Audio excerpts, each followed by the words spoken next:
Hi friends, welcome back to Poppy Simple World. ഇന്ന് നമ്മുടെ video പനിയും ചുമയും ഒക്കെ വരുമ്പോൾ നമുക്ക് പെട്ടെന്ന് തയ്യാറാക്കിയെടുക്കാവുന്ന ഒരു മരുന്നിനെ കുറിച്ചാണ് കേട്ടോ. ഞാനിവിടെ പനിയൊക്കെ വരുമ്പോഴും അല്ലെങ്കിൽ അതിൻ്റെ ഒരു ലക്ഷണങ്ങളൊക്കെ ചെറുതായിട്ട് കോൾഡും തൊണ്ടവേദനയും ഒക്കെ വരുന്ന സമയത്ത് ഇതുപോലെയാണ് കേട്ടോ ആദ്യം തന്നെ ഒരു കഷായം തയ്യാറാക്കാറുള്ളത്. അപ്പോൾ നമുക്കത് നമ്മുടെ വീട്ടിൽ കിട്ടുന്ന ചെറിയ ചെറിയ ഓരോ ഔഷധ സസ്യങ്ങളൊക്കെ ഉണ്ടാവുമല്ലോ, അതൊക്കെ കൊണ്ട് നമുക്കത് തയ്യാറാക്കാം കേട്ടോ.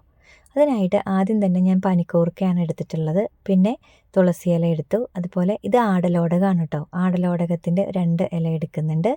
പിന്നെ പേരയുടെ ഇളം ഇല നോക്കിയിട്ട് എടുക്കുന്നുണ്ട് കേട്ടോ. നമുക്ക് ഒത്തിരി ഒന്നും ഇങ്ങനെ ഇലകളോ കാര്യങ്ങളോ ഒന്നും വേണ്ട. നമ്മൾ വീട്ടിൽ കിട്ടുന്ന ചില ഇതുപോലെയുള്ള ഔഷധ സസ്യങ്ങളൊക്കെ ഉണ്ടല്ലോ, അതൊക്കെ നമുക്ക് പറിച്ചെടുത്ത് പെട്ടെന്ന് തയ്യാറാക്കാം കേട്ടോ. ഇത് വളരെ ഫലപ്രദമായിട്ടാണ് കേട്ടോ എനിക്ക് തോന്നിയിട്ടുള്ളത്. ഇവിടെ മിക്കപ്പോഴും ഇങ്ങനെ പനിയുടെയൊക്കെ ചെറിയ ലക്ഷണങ്ങളൊക്കെ കാണുമ്പോൾ നമ്മൾ ഇങ്ങനെയൊക്കെ തയ്യാറാക്കിയിട്ടാണ് കേട്ടോ കുടിക്കാറുള്ളത്. അത് ചില സമയത്തൊക്കെ പെട്ടെന്ന് മാറാറുമുണ്ട്. ഇനി നമുക്കത് തയ്യാറാക്കാം. അതിനായിട്ട് ഞാനൊരു പാത്രം വെച്ചിട്ടുണ്ട്. അതിലേക്ക് ഞാൻ 1.5 കപ്പ് വെള്ളമാണ് കേട്ടോ ഒഴിച്ചു കൊടുത്തിട്ടുള്ളത്.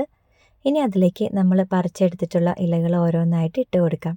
പനിക്കൂർക്ക, പിന്നെ പേരയുടെ ഇല, അതുപോലെ ഒരു ആടലോടകത്തിൻ്റെ ഇല, പിന്നെ തുളസി ഇല. ഇത്രയാണ് കേട്ടോ നമ്മൾ ആദ്യം തന്നെ ഇട്ട് കൊടുത്തിട്ടുള്ളത്. ഈ ആടലോടകത്തിൻ്റെ ഇല ചുമയ്ക്കൊക്കെ നല്ലതാണ് കേട്ടോ. അത് കഴിക്കുമ്പോൾ അല്ലെങ്കിൽ വെള്ളം തിളപ്പിച്ച് കുടിക്കുമ്പോൾ ഒക്കെ നമുക്ക് പെട്ടെന്ന് ചുമയ്ക്കൊക്കെ ആശ്വാസം കിട്ടാറുണ്ട്. അപ്പോൾ നമ്മളിത് നല്ല പോലെ ഒന്ന് തിളച്ച് വരുമ്പോഴേക്കും അതിലേക്ക് ഇഞ്ചി ചതച്ചത് കൂടി ഇട്ട് കൊടുക്കുന്നുണ്ട്. ചുക്ക് പൊടിച്ച് ചേർക്കുന്നതാണ് കേട്ടോ കുറച്ചുകൂടി നല്ലത്. ഞാനിപ്പോൾ ഇഞ്ചിയാണ് ഇട്ടിട്ടുള്ളത്. ഇനി അതിലേക്ക് ഒരല്പം കാപ്പിപ്പൊടിയാണ് കേട്ടോ ചേർത്ത് കൊടുത്തിട്ടുള്ളത്. ഇനി അത് നല്ല പോലെ ഒന്ന് തിളച്ച് വരുമ്പോഴേക്കും മധുരത്തിനായിട്ട് പനങ്കൽക്കണ്ടം ചേർത്ത് കൊടുക്കാം കേട്ടോ. ചക്കര ഉണ്ടെങ്കിൽ അത് ചേർത്ത് കൊടുത്താലും മതി. ഇവിടെ അതുണ്ടായില്ല, അതുകൊണ്ട് ഞാൻ പനങ്കൽക്കണ്ടാണ് ചേർത്തിട്ടുള്ളത്. ഇനി അതിലേക്ക് എരിവിനായിട്ട് ഒരല്പം കുരുമുളക് പൊടി കൂടി ചേർക്കുന്നുണ്ട്. ഇനി നമുക്ക് ഇത് നല്ല പോലെ ഒന്ന് തിളപ്പിച്ചെടുക്കാം. അത് അടച്ചു വെച്ചിട്ടാണ് കേട്ടോ തിളപ്പിച്ചിട്ടുള്ളത്.